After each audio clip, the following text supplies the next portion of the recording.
네, 안녕하세요. 반갑습니다. 자, 현대차 종목을 보도록 하겠습니다. 현대차. 자, 현대차, 기아차 엔진 관련된 품질 비용이 발생했다. 대규모 리콜 비용 우려로 주가가 현재 하락세가 나와주고 있지만 결국에는 이러한 어떤 기업의 어떤 본질적인 가치가 훼손됐냐, 뭐 실질적으로 이루어졌냐, 이런 부분으로 봤을 때 과도하게 좀 주가가 빠지고 있는 그런 어떤 모습에서 오히려 더 수급이 현재 들어오고 있는 그런 어떤 상황이다. 이렇게 말씀드리도록 하겠습니다. 개파락하면서 마이너스 6.55%, 개파락하면서 주가가 시작됐지만 역시나 저가 매수세 너무 과도하다. 이런 어떤 측면에서 순매수세가 이루어지고 있는 그런 어떤 상황이고요.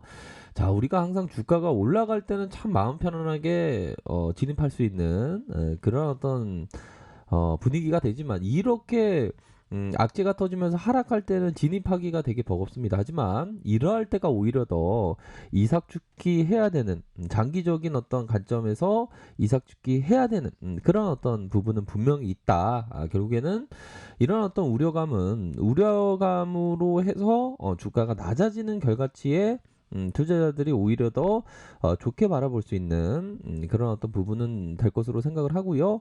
뭐 단기적인 살짝의 조정폭은 있더라도 중장기적으로는 반등이 강력하게 음, 나올 수 있는 측면은 된다. 이렇게 좀 말씀드리도록 하겠습니다. 자, 셀트리온을 살펴보고 계신데요. 굉장히 저평가되어 있는 그런 어떤 기업이고 실적에 대한 부분이 받쳐주는 그런 어떤 기업이기 때문에 자, 현재 굉장히 하락에 대한 폭이 이중 바닥을 그리는 그런 어떤 패턴에 대한 부분이 살짝 하향 이탈했지만 요런 부분은 결국에는 저가권의 박앤셀 구간이다. 이렇게 말씀드리도록 하겠습니다. 결국에는 반등이 강력하게 나올 수 있는 그런 어떤 여지는 충분히 있는 기업이다. 고성장이 계속되는 기업이기 때문에 오히려 더 주가가 내려올 때 셀트리온에 대해서 관심을 가져야 되겠다. 이렇게 말씀드리도록 하겠습니다. 자, 한국전력 보면요.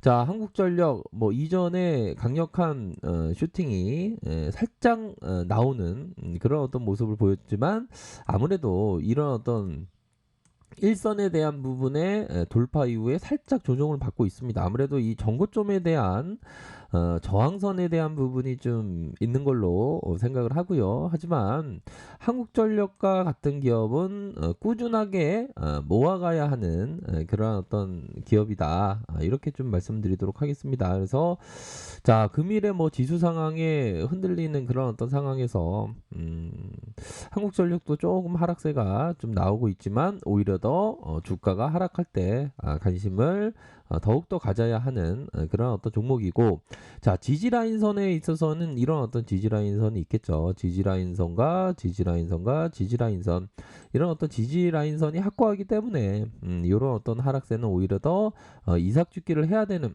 그런 어떤 측면이 분명히 있다. 이렇게 말씀드리도록 할게요. 자, 삼성전자 종목을 보도록 하겠습니다.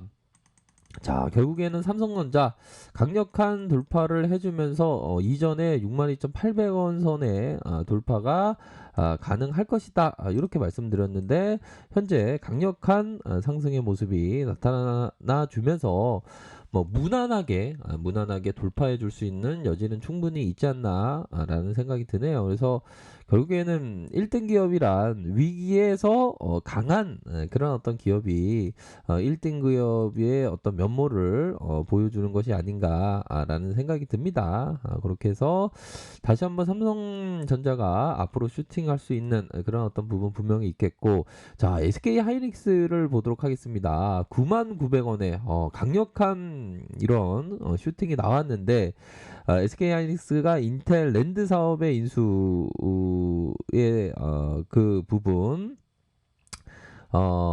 만약에 랜드 쪽에서의 그 인수가 전격 인수를 했다라고 미국의 인텔 랜드 프레시 사업 부분을 전격 인수했다. 인수 가격이 한 10조 규모다. 야, 그러면 단순에 시장 세계적인 2위로 메모리 반도체의 세계 2위로 도약하는 그러한 굉장한 모습을 보여줬습니다. 그런 어떤 상황에서 야, 이 슈팅이 나왔지만 역으로 좀 매도가 나왔지만 기업이 굉장히 좀 좋아지는 그런 어떤 효과를 마련해 주었다. 아무래도 빅데이터 시대에서 급성장할 수 있는 게 랜드 쪽이니까요. 아주 인수가 제대로 잘 되었던 기업이 SK 하이닉스고, 오히려 더 단기적인 관점에서의 매도가 살짝 나왔지만 중장기적으로는 이런 어떤 볼린저 상단선 96,000원 이런 어떤 돌파가 가능할 수 있는 그런 어떤 측면이 되는 기업이 바로 SK 하이닉스다, 이렇게 말씀드리도록 할게요. 자, LG화학도 이제는 반등세가 나와주는 그런 어떤 모습을 보여주고 있고, 결국에는 일선에 대한 부분 400일 일선의 반등이 강력히 나와주고 있고, 이런 어떤 이전에 악재에 대한 부분이 나왔지만 결국에는 악재를 딛고 반등세가 나와주고 있는 그런 어떤 우호적인 환경의 모습이 진행되고 있는 기업이 바로 LG화학이다, 이렇게 말씀드리도록 하겠습니다. 그래서 결국에는 LG화학이 앞으로도 뭐 상승세가 나와줄 수 있는 그런 어떤 부분은 굉장히 많아요. 보면 배당에 대한 부분도 앞으로 지속적으로 배당을 한다고 동사에서 얘기를 하지 않았습니까? 보면 좀 과도한 하락에서 볼린저 하단선과 볼린저 하단선과 중요한 이평선의 라인선의 가격선을 위치했다. 반등이 나와줄 수 있는 확률이 굉장히 높다, 이렇게 말씀드리도록 할게요. 자, 우리 코스피를 보면요, 좀 요런 어떤 국면에서의 밀릴 가능성을 말씀드렸는데 시초가가 마이너스 0.56, 그래도 뭐 미 증시 상황을 살펴보면 선방하는 모습을 시초가가 보였습니다. 마이너스 1.44, 나스닥이 마이너스 1.65에 요런 어떤 모습을 보여줬고, 코스피에 있어서 선방하는 모습으로, 아무래도 중요한 거는 이 삼성전자의 어떤 강력한 모습이 우리 코스피를 버팀목 역할을 해주는 그런 어떤 모습을 보여주면서 어느 정도 반등세가 나타날 수 있는, 하지만 하방에 대한 부분은 이런 어떤 볼린저 하단선까지 이렇게 좀 생각을 해볼 수 있는 측면이 되겠다. 하지만 결국에는 우리 코스피는 굉장히 저평가되어 있고 강력한 대세 상승장이 반드시 옵니다. 그렇기 때문에 좀 좋은 종목에 대해서 지수가 내려올 때마다 오히려 더 담는 전략을 취하는 것이 맞지 않나라는 점을 말씀드리도록 하겠고요.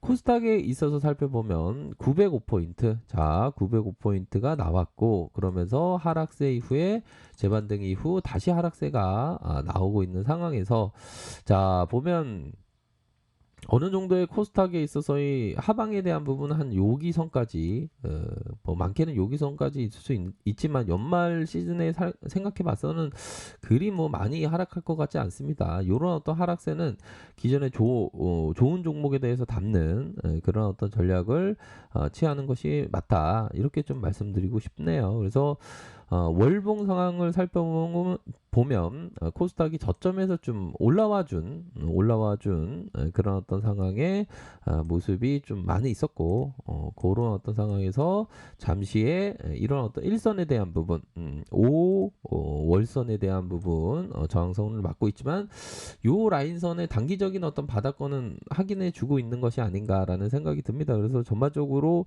이 그 제약 바이오, 특히나 좀 바이오 쪽에서의 그 종목들이 내려오면서 전반적으로 좀 어두운 그런 어떤 모습을 보여주고 있지만, 항상 주식 투자라는 게 어려울 때 기회가 되는 종목들이 나타나는 겁니다. 그렇기 때문에 좋은 종목을 담기 위한 그런 어떤 전략을 취해야 되겠고, 특히나 코스피 보면 워낙에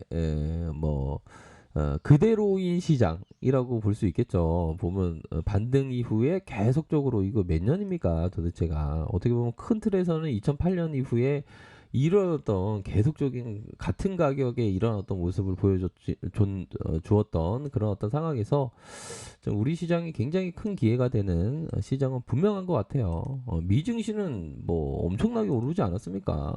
나스닥 보십시오. 그렇기 때문에 우리 시장에서 오히려 더 시장이 살짝 조정을 받을 때 좋은 종목에 대해서 꾸준하게 담아가는 그런 어떤 전략을 취하는 게 옳지 않나라는 생각을 말씀드리도록 하겠습니다. 네, 언제나 최선을 다하도록 하겠습니다. 네, 감사합니다.